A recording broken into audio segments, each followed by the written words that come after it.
we're getting conflicting answers from your agency and from the State Department about a man who was arrested for an election day terror plot. How do you not have those answers prepared? Jackie, that's not what I said. What I said is I'd be pleased to discuss this issue at a different time. The outstanding question is whether this man was radicalized before the U.S. government brought him here or afterward. And people should be concerned about that. Jackie, your persistence in questioning can be matched by my persistence in answers. Well, that's Homeland Security Secretary Alejandro Mayorkas not answering questions from our Fox News senior White House correspondent Jackie Heinrich the other day on that suspect accused in an election day terror plot.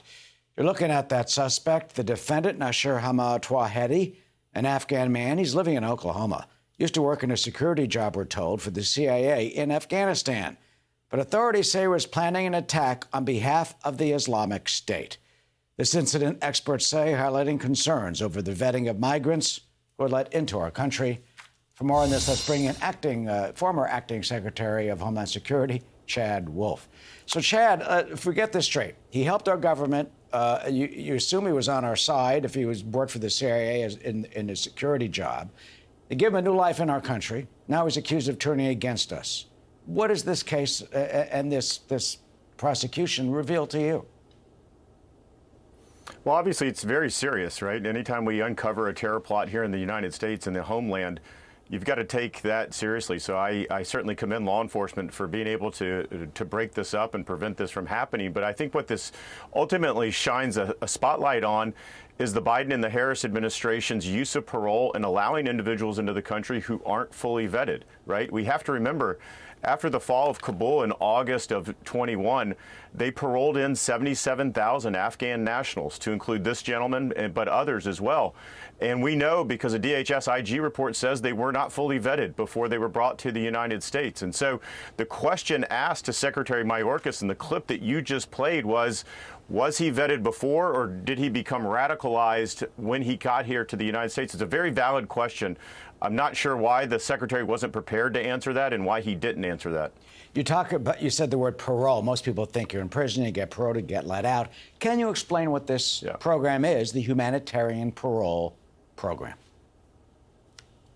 Well, it's the same parole that they're using, again, to bring in Afghan nationals, but they're also bringing in folks from Central America, South America, and the Caribbean into the United States through that southern border as well. So it's the same use of parole. It allows you to come into the country, it allows you to stay upwards to 2 years. You get work authorization, and you're able to stay here in the United States. Now, you're supposed to be vetted before you do that, but we know the parole program that they use to bring in the Afghans and also the folks from the Caribbean and Central America also have problems as far as the vetting and the sponsorship of these individuals into the country. So we've never used parole like this in such a large way, categorical parole, and I think what we're seeing is there's definitely problems with it, and we're starting to see that on a case-by-case basis. DHS says that when they have Afghan evacuees, for example, they have a, quote, multi-layered screening and vetting against intelligence, law enforcement, and counterterrorism information with these people. And other reports that this suspect was radicalized after he already came here.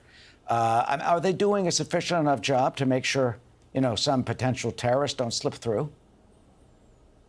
Well, of course they're going to say that. Of course they're going to say they're fully vetted. But again, I go back to an independent inspector general report where they say the opposite. They say that some of the checks that were supposed to be done were not done, and that individuals were let into the United States that were not fully vetted. So when you have an outside entity saying that after the types of papers and the cases that they have reviewed, I think you've got to take that seriously, right? And the parole program that I talked about, it's called the CHNV program along the southern border, has also run into similar problems where they're not fully vetted, and the sponsor, you're supposed to have an individual sponsor each person that comes in. Well, we see that there's the same address is sponsoring thousands and thousands of people coming in, so it's one person. So there's an immense amount of fraud in both of them, and look, the security of our country should be first and foremost. That is for sure. It's a very alarming case, an alleged massacre planned, stopped, thankfully, on Election Day. Chad Wolf, former DHS acting secretary. Good to see you as always. Thank you. Hey, Sean Hannity here. Hey, click here to subscribe to Fox News YouTube page and catch our hottest interviews and most compelling analysis. You will not get it anywhere else.